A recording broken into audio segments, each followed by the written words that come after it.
c'est même pas. Je te dis pas que ce soir, c'est ce qui m'a le plus impressionné, c'est le physique du Real Madrid. Moi, ce qu'ils ils sont tout le temps là, ils sont capables d'être devant, derrière, au milieu, ils sont partout. Non, mais ils ont concédé des occasions. Ils ont été par moments acculés. Ils ont été mauvais, certains techniquement pendant quasiment 1 heure de jeu. Mais dès qu'ils ont un petit regain de forme, bam, ils transforment. Fin de première mi-temps, ils n'avaient rien montré, c'était dans la difficulté. Marcelo, le match allait contre le PSG. 10 minutes, bim. Exactement. Bah ouais. Oui, mais sauf que là, c'est plus la force mentale. Alors ça fait partie, si tu veux, d'une équipe qui gagne 2 fois la Ligue des Champions et ça te donne une force incroyable. Moi, je pense en plus qu'ils font peur aux autres. Oui, non, mais c'est sûr. Au bout d'un moment, ils disent putain, merde, on n'arrive pas à leur marquer, ils vont finir par nous tomber. Ils ont une confiance en eux qui est transcendantale. Et il y a ça, et il y a le côté psychologique, on en avait parlé avant le match. Moi, j'y croyais pas trop. Et ça s'est vérifié sur la première mi-temps parce que le Bayern n'a pas trop calculé de ce côté-là. Je rappelle juste les stats.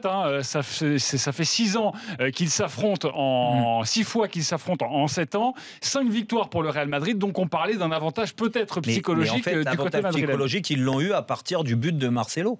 Dès qu'il y a eu le but de Marcelo, et pourtant il y a eu la mi-temps, donc tu as le temps de te reposer. Tu trouvais qu'ils étaient affolés avant, toi ? Non, ils n'étaient pas tellement. Non, mais pas affolés. Mais ils concédaient des occasions. Ouais, rappelle-toi, 1-0. Ils peuvent concéder et être calmes. Hein. Ils disent ok, bah écoute, t'as le droit, mec, d'avoir des occasions. Et on a l'impression qu'il dit à l'autre, vas-y, t'as des occasions, ok, tu marques, non, tu marques pas, c'est pas un problème. Fais voir les occasions. Nous, on va te planter. Nous. Ouais, mais 1-0, d'accord. La balle de 2-0 de Ribéry à ce niveau-là, elle est fatale. C'est très très dur. C'est très très important à ce moment-là du match de mettre le 2-0.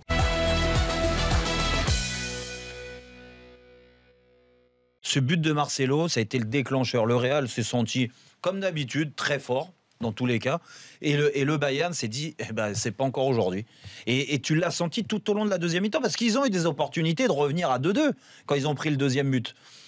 Mais il y a toujours le petit brin de réussite d'un côté du Real Madrid. Ça dure, mais bon, d'un moment, ça partira. Mais pour l'instant, c'est encore là. En tout cas, alors évidemment, je sais, moi, la réussite, ça se provoque, tout ça. Mais enfin, Robben blessé d'entrée. Ah, mais non, mais c'est Boateng blessé juste après. Je veux dire, c'est incroyable. Alaba blessé juste avant la rencontre. Mais encore une fois, on en revient à la donnée physique. Le Real arrive avec une équipe. Il manque, certes, Nacho, qui n'est pas non plus joueur et titulaire dans cette équipe, mais ils sont au complet et tous très en forme.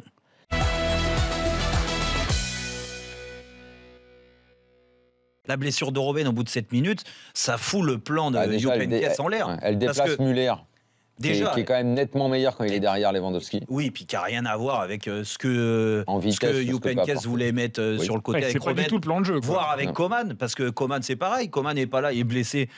Coman peut être le bon remplaçant de Robben. Voilà. Mais là, tu es obligé de décaler Müller, donc c'est un rôle différent. Et là, tu vois une équipe donc, du Bayern qui a été dangereuse, mais bancale. Que avec Ribéry, et de l'autre côté incapable d'aller faire de la percussion parce que Müller c'est pas son rôle.